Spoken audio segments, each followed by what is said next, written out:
What's going on, everybody? Today we're going to be dynoing 2012 Camaro. This Camaro we tuned last year. It was kind of a pain in the ass to tune, if I remember correctly. Anyways, he had come back and cylinder 2 was barely firing. We changed injector, plugs, wires, all the normal stuff. I did a compression test, and compression test was actually pretty good. The leak down wasn't. So we decided to pull the heads. If you remember the video I showed you of using the garden hose and the water was coming through, that's the heads here. So heads were in really rough shape. Once we got them fixed, whoever did the machine work before this was pretty bad. It was 7th thou out from one side to the other, and then the opposite on the other one. So the heads were tilted, you know, all screwed up. Anyways, so new valves, new seats, new guides, new springs, new push rods, new lifters. So I didn't pull a lifter. I probably should have. And going forward, if we ever get a car like this again, I'm just going to pull the lifters right away and check them. I was checking push rods. I like to do a few holes on each side, and one was really spongy and it was weird. So I decided pull the heads back off, pull lifters out, and that's where I found that broken lifter. Just one. The rest are fine. It was just the one. So we put it all back together. We are ready for the dyno. We gave her a little bath this morning. It's a nice clean car. The owner's pretty cool. So we're gonna dyno this thing today and see if we can pick up some horsepower. I've learned quite a bit on Hptuners since the last time I tuned it. Just mostly transmission drivability stuff, but we'll see if it converts over to horsepower. So stay tuned.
not sure.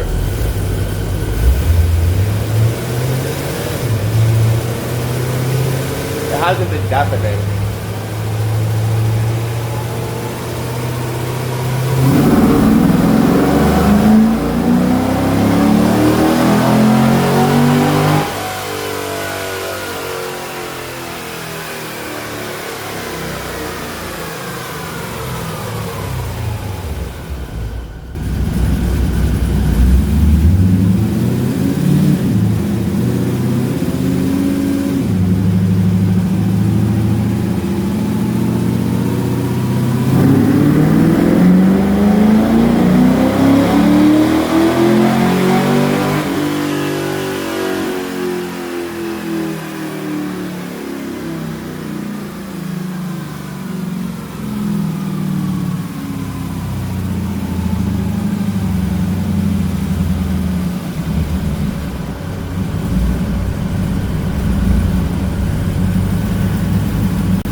Well, we finished up that Camaro.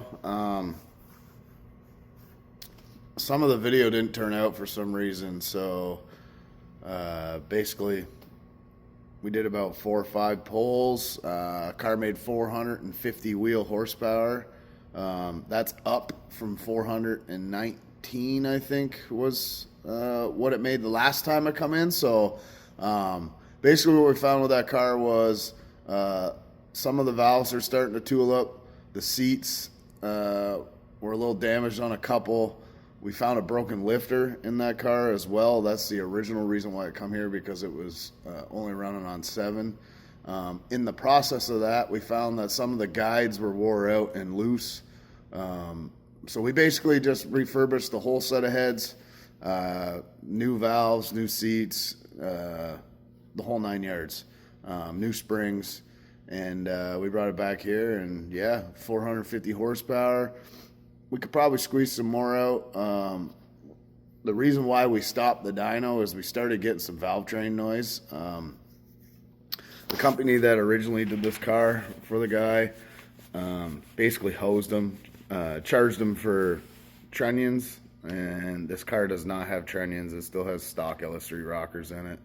So basically what we're gonna do is the customer took it home for now, and we're gonna get a new set of BTR stock rockers with trunnions. So once we get that in, I might get it back here, and we might just do a couple more pulls, see if we can make just a little bit more horsepower, rev it just a little bit higher, and go from there. So thanks for tuning in to the channel. And I know I suck with videos right now. It's very hard to manage my time.